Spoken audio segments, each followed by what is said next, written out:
Assalamu alaikum, dear students. आज सोन topic high speed winds are accompanied by reduced air pressure. High speed winds आसान उमन air pressure आसान कम. At खतर activity 8.2 दबा crumble a small piece of paper into a ball of size smaller than the mouth of an empty bottle. Paper piece अनो करो अत बनाओ सह बॉल हिश खाली बोतल तमिक गोल तम गलुक साइज ऑलमोस्ट तुत बनाओ अत बॉल अत पेपर पी कागज पीस होल्ड द एम्प्टी बोतल on it side and place the paper ball just inside the mouth यह प्लास एम्प्टी बोतल थवन रटन अतस मज हमें कोशिश कर पेपर बॉल हेको अत गलिस मज त्रित. Now try to blow on the ball to force it into the bottle. वो करो कोशिश पेपर बॉल गो बोतल मज हेकन त्रित. Try the activity with bottle of different sizes. पत अनो मतलब different size हज बोतल अनो पत हेको कोशिश करो प्रत कुन मज ये पेपर बॉल त्रावनस. इथे कन दपान challenge your friends if you can force the paper ball in by blowing in the bottle. तुम करो पन फ्रेंड चैलेंज अगर तुम हेकि पेपर बॉल अत बोतल मज लगयत. Just like this. Byak blow the balloons. Blow the balloons. Agar is balloon zano pat karo is tum blow phok. Take two balloons of approximately equal size. The balloon ano is almost the size of sundarmayan huey. Put a little water into the balloons. Uman mas baro is thoda bahut aab de uman balloon mas hawa berit. Already uman mas hawa berit uman mas as thawo is aab de. Blow off the balloons and tie each one to a string. Uman karo is kam phok barok pat karo gand. Hang the balloons 8 to 10 centimeter apart from on a cycle spoke or a stick. Akis thawo kun takriban 10 centimeter दूर pat karo kun lower pet ya kun cycle spokes pet at pet thawo just like this. Ye ch ak balloon ye bag balloon thawo it kun spokes and lower pet gandit hang. Blow in the space between the balloons. Use the balloon and one darmiyan ye space ch upper trawo is kya upper the moish phok. Pat wuchu tu kya kariyo. Try different ways of blowing on the balloons to see what happens. मतलब मुख्तलिफ तरीकों दी तो यार phok at balloons तो ये क्या gas. Activity 8.4. Can you blow and lift? तो एक बार ब्लो कर थोद तुलित दमा होल्ड मिसाल कह चीज कुन चीज ब्लो कर फोक दिन पत गो थोद वथन.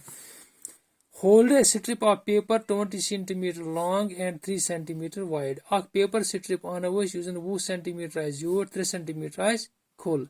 Between your thumb and finger, forefinger.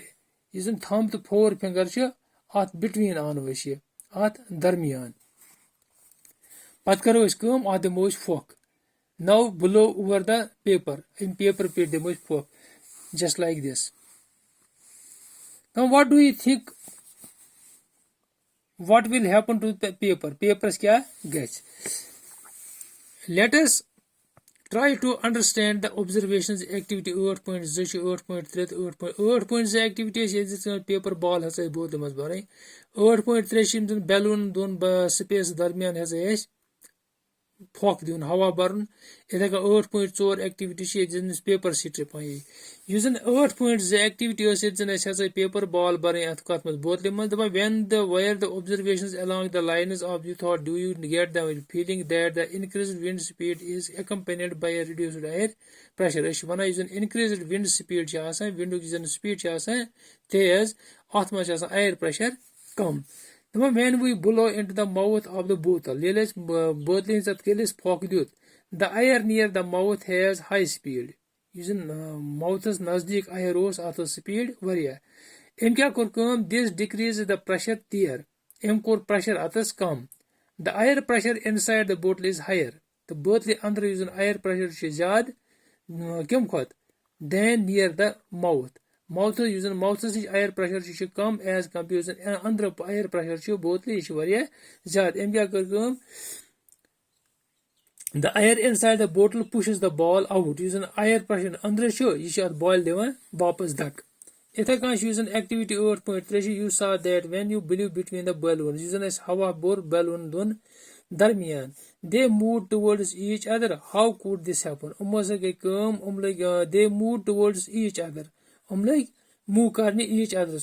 How could this happen? This could happen if the pressure of the air between the balloons were somehow reduced.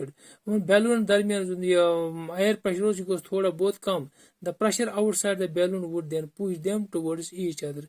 When outside pressure would then push towards each other. Ithe activities in 8.4 is in paper strips. So that when you believe over the paper strip, it went upwards. Over the paper strip below, you go thud. Kya was ye? Thud just like this. This paper strip was thud. This could happen if blowing over the paper reduced the air pressure above the strip. Using blowing over the paper as core. एम क्या को reduce air pressure strip pit go tell we see that as we use an increased wind speed they are accompanied by a reduced air pressure. Increased wind speed reduced air pressure.